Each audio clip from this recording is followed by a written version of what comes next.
Hello, मैं Satish Kumar. Welcome to my YouTube channel tips India. इसमें मैं आज डिस्कस करने वाला हूं एक्सेलरेशन और फंडामेंटल इक्वेशन ऑफ मोशन के बारे में। तो इससे पिछले वीडियो लेक्चर में हमने डिस्कस किया था वेलोसिटी और चेंज इन वेलोसिटी के बारे में। तो आज हम डिस्कस करते हैं एक्सेलरेशन के बारे में। सबसे पहले डेफिनेशन देखते हैं कि it is rate of change of velocity with respect to time. ये कैसे होता है देखते हैं।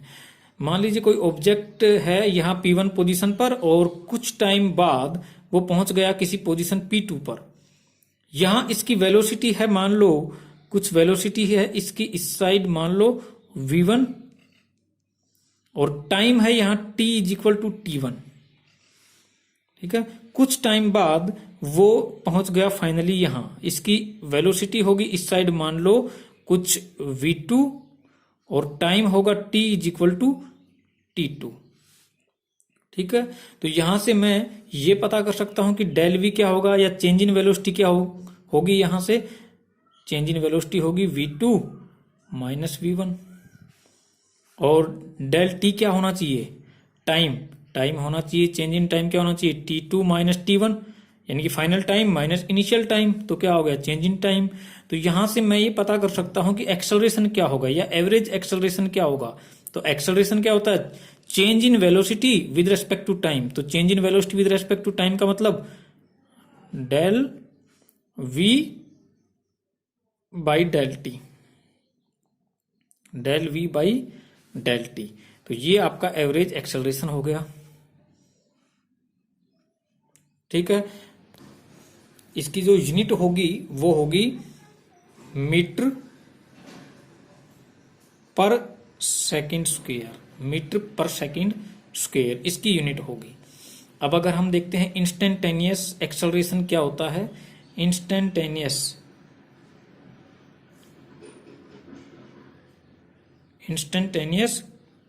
एक्सेलरेशन क्या होता है।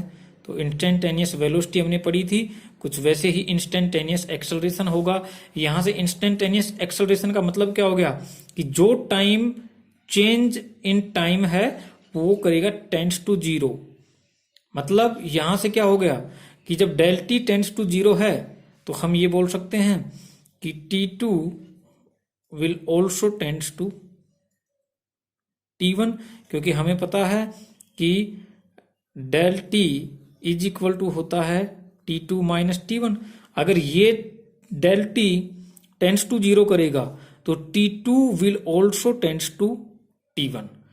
तो यहां से हम ये बोल सकते हैं कि जब del T tends to zero है, इसका मतलब जो चेंज इन टाइम है वो वेरी स्मॉल है, और अगर change in time is very small then all the average quantities get change into instantaneous quantities. तो यहां से मैं ये बोल सकता हूं कि अगर मुझे del T tends to zero है तो मैं लिमिट यूज कर सकता हूं कि limit del T tends to zero, और मुझे पता है कि जब स्मॉल टाइम पीरियड है तो all average quantities will get change into instantaneous quantities, ये हमें पता है। ठीक है, तो यहां से मैं ये लिख सकता हूं कि limit del T tends to zero, तो del v vector by del T will get change into dv by dt, और यही क्या है अपना इंस्टेंटेनियस एक्सेलरेशन,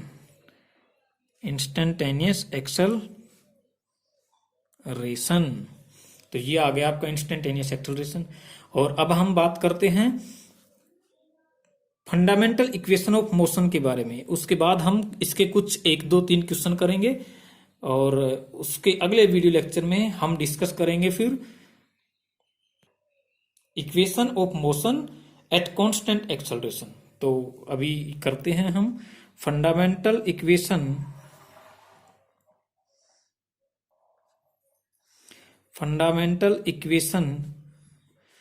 ऑफ मोशन के बारे में। तो हमने displacement, distance, velocity, speed, acceleration के बारे में पढ़ा है, और उनके फॉर्मूले हमने देखे हैं कि कौन कौन से फॉर्मूले होते हैं इनमें। तो उसी के बेसिस पर हम फंडामेंटल इक्वेशन ऑफ मोशन को देखते हैं। और जो फर्स्ट इक्वेशन ऑफ मोशन है, फंडामेंटल इक्वेशन, वो है कि v is equal to d r by d t. ये हमने निकाला है, अभी पढ़ा था प्रीवियस लेक्चर्स में। तो सेकंड क्या होगी, second fundamental equation of motion हो जाएगी आपका acceleration is equal to change in velocity with respect to time. और जो थर्ड इक्वेशन होगी वो क्या होगी, थर्ड इक्वेशन होगी acceleration is equal to d v by d t होता है, d v by d t. और यहां से हम डी और वी का हमें पता है, वी क्या होता है, d r by d t, d v by d t. तो यहां से मैं लिख सकता हूं कि d square r by d t square.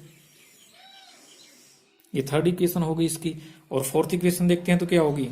Fourth equation कुछ ऐसे बनेगी कि हमें यूज करना होगा फर्स्ट इक्वेशन को। फर्स्ट इक्वेशन यूज करते हैं हम, तो v is equal to d r by d t, और v d t is equal to क्या हो गया, डी आर। ठीक है, तो हम क्या करते हैं कि दोनों side product by acceleration both side. तो क्या होगा, प्रोडक्ट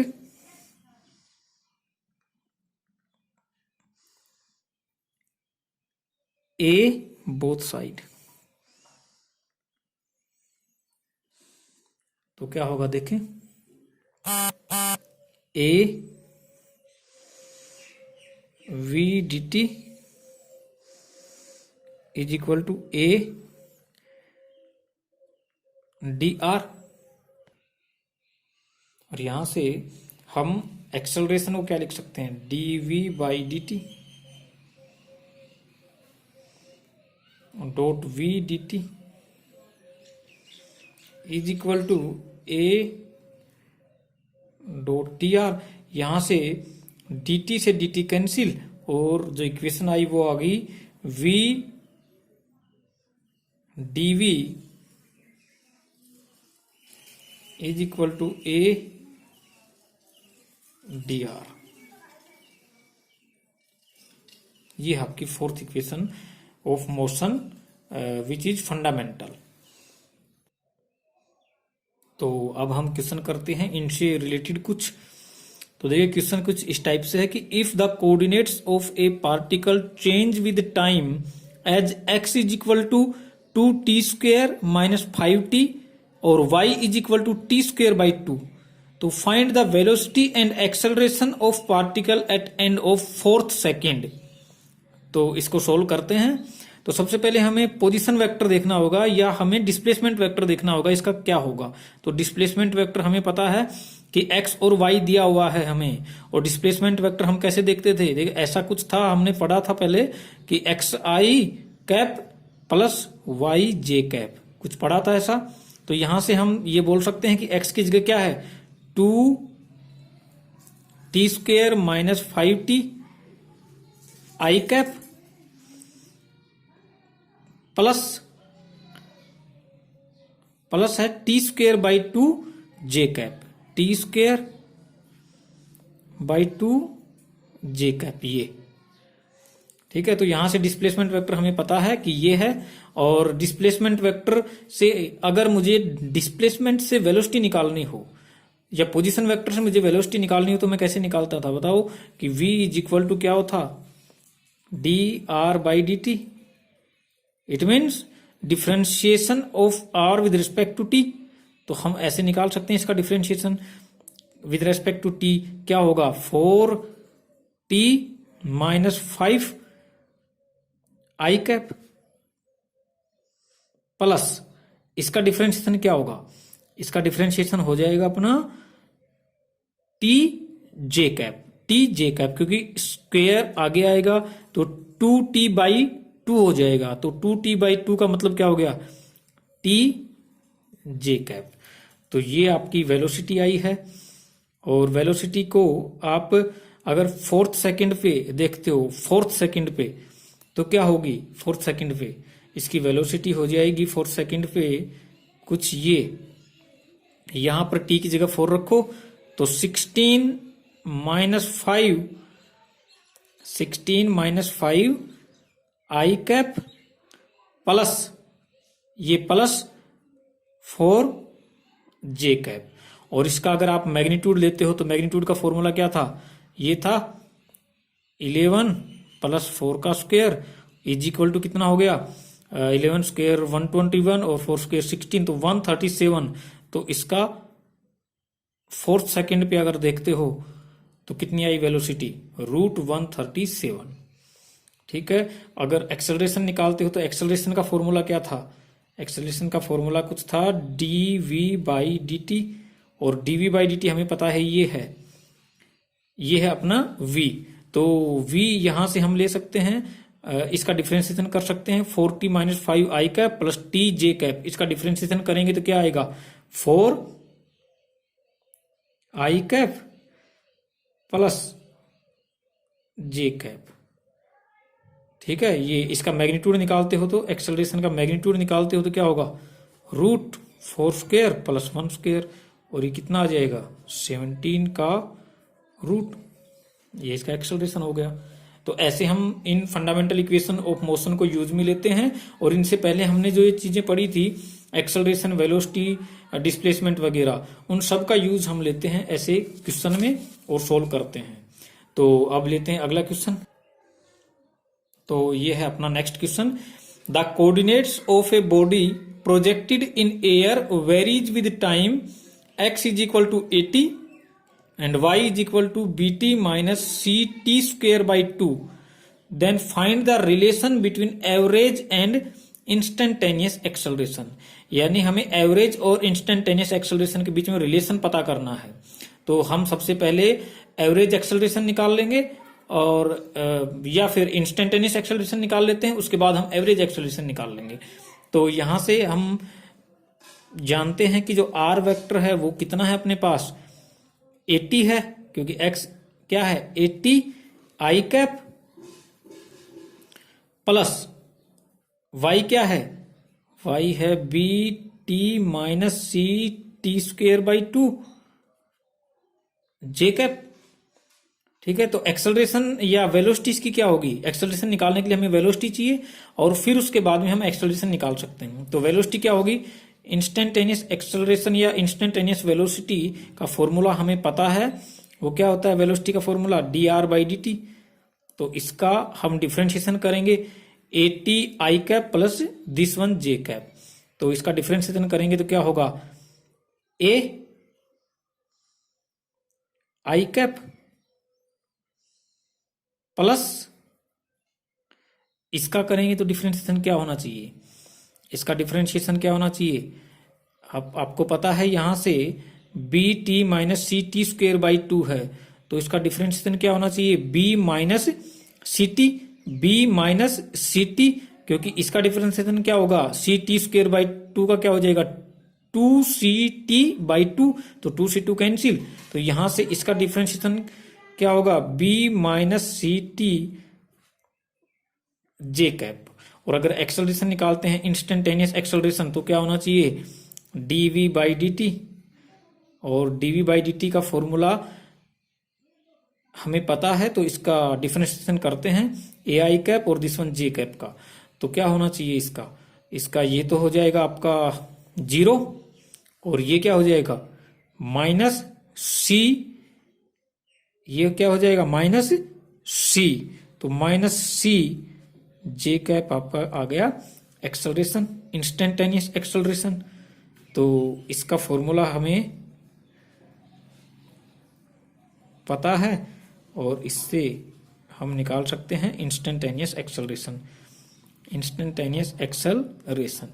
और अब हम अगर इसका एवरेज एक्सेलरेशन निकालते हैं, एवरेज एक्सेलरेशन, तो एवरेज के लिए कुछ टाइम पीरियड अपने पास होना चाहिए। तो हम अज्यूम करते हैं कि एवरेज एक्सेलरेशन निकालने के लिए हम सपोज करते हैं कि at a time t is equal to t1 पर वेलोसिटी v1 जो है वो है आपकी a i cap plus b minus c T1 j cap, T1 मानते हैं इसको। और V2 क्या होगा, V2 वेलोसिटी ये हो जाएगी ए i cap plus b minus C 2 j cap. ठीक है, तो ये इसका क्या हो गया, इसकी कोई दो वेलोसिटी हैं, इनिशियल और फाइनल आप मान सकते हो इसको। और ये जो वेलोसिटी थी ये आपकी कुछ T2 टाइम पर थी, V2 वेलोसिटी। तो हम यहां से ये बोल सकते हैं कि V2 माइनस V1 वेलोसिटी जो है वो है equal to minus c into T2 minus T1 j cap. ठीक है, minus c into t j cap. ये कैसे आया आपको पता है, यहां से आप देख सकते हो इसको कि V2 माइनस V1 क्या है, माइनस सी T2 माइनस T1, यहां से देख सकते हो आप। ठीक है, तो ये आपका हो गया है एवरेज। अगर एक्सेलरेशन आपको निकालना है तो उसका फॉर्मूला क्या होता है, एवरेज एक्सेलरेशन का क्या होता है, del V by del t. और डेल V आपको पता है V2 माइनस V1, और डेल टी क्या हो गया T2 माइनस T1। तो यहां से V2 माइनस V1 अगर आप देखते हो तो क्या होगा आपका, ये हो जाएगा आपका माइनस सी और T2 minus T1 j cap और divide by T2 minus T1। तो इससे ये कैंसिल हो गया और आपका आ गया ये इंस्टेंटेनियस और एवरेज एक्सेलरेशन सेम है दोनों जगह, इंस्टेंटेनियस और एवरेज एक्सेलरेशन सेम है। तो ये इसका आंसर था। अब इससे अगले लेक्चर में हम पढ़ेंगे equation of motion at constant acceleration.